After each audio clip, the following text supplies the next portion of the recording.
Municipal ఎన్నికల్లో BRS ఓటమికి కారణం ఏంటి? ఓవర్ కాన్ఫిడెన్స్ దెబ్బతీసిందా? కీలక నాయకులు క్షేత్రస్థాయిలో కంటే తెలంగాణ భవన్లోనే ఎక్కువ పోరాటాలు చేశారా?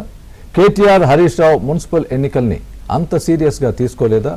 స్థానిక నాయకులకు బాధ్యతలు అప్పజెప్పి కీలక నేతలు చేతులు దులుపుకున్నారా? బలమున్న అర్బన్ ప్రాంతాల్లో కూడా బీఆర్ఎస్ తేలిపోయిందా?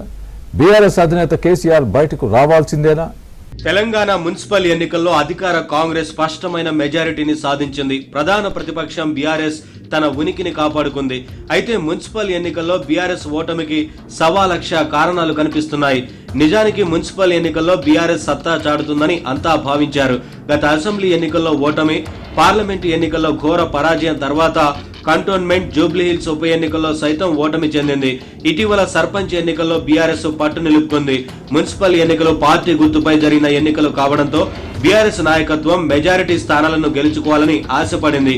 అయితే ఫలితాలు బీఆర్ఎస్ నేతలు, కేడర్ను తీవ్ర నిరాశకు గురి చేశాయి. కాంగ్రెస్ కు సవాల్ విసరాలని ప్రణాళిక రచించిన బీఆర్ఎస్ దానిని అమలు చేయడంలో విఫలమైందన్న చర్చ సొంత పార్టీలోనే జరుగుతుంది.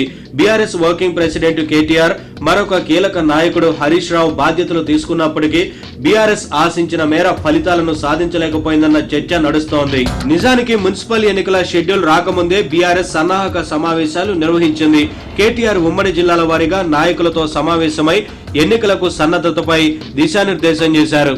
కాంగ్రెస్, బీజేపీ కంటే ముందే బీఆర్ఎస్ లో ఎన్నికల హడావిడి కనిపించింది. మున్సిపాలిటీల వారీగా మాజీ మంత్రులు, సీనియర్ నాయకులకు ఇన్ఛార్జీలుగా బాధ్యతలు అప్పగించారు. ఇక్కడ వరకు బాగానే ఉన్న ప్రచార బాధ్యతలు, ఎన్నికల నిర్వహణ పూర్తిగా స్థానిక నాయకులకే వదిలేయడం బీఆర్ఎస్ ను దెబ్బతీసిందన్న అభిప్రాయాలు వ్యక్తమవుతున్నాయి. నిజానికి సీఎం రేవంత్ రెడ్డి, బీజేపీ జాతీయ అధ్యక్షుడు నితిన్ నవీన్ ప్రచారాన్ని ముమ్మరం చేసిన తర్వాతే బీఆర్ఎస్ పార్టీలో చలనం వచ్చింది. ప్రత్యర్థి పార్టీలు రంగంలోకి దిగాక బీఆర్ఎస్ మున్సిపల్ ఎన్నికల ప్రచారాన్ని సీరియస్ గా తీసుకుందన్న అభిప్రాయం ఉంది. అప్పటి వరకు సిరిసిల్లలో మాత్రమే కేటీఆర్ ప్రచారం చేశారు. ఉమ్మడి మెదక్ జిల్లాకే హరీష్ రావు పరిమితమయ్యారు. కాంగ్రెస్, బీజేపీ ప్రచారాన్ని స్పీడప్ చేసిన తర్వాత తప్పనిసరి పరిస్థితుల్లోనే కేటీఆర్, హరీష్ రావు ఇతర జిల్లాల మీద ఫోకస్ పెట్టారు. దీంతో ప్రచారంలో బీఆర్ఎస్ వెనకబడిందన్న చర్చ సొంత పార్టీలో జరుగుతుంది. ఇదే సమయంలో అధికార కాంగ్రెస్ ను ఎదుర్కొని నిలబడడంలో స్థానిక బీఆర్ఎస్ నాయకులు విఫలమయ్యారు. ఇది కూడా ఆ పార్టీ ఓటమికి కారణంగా తెలుస్తోంది. ఇంకోవైపు బీఆర్ఎస్ ఎవరిని నిలబెట్టినా గెలిపించాలని కేటీఆర్ ఇచ్చిన పిలుపును ఆ పార్టీ నాయకులు అంతగా పట్టించుకోలేదని తెలుస్తోంది.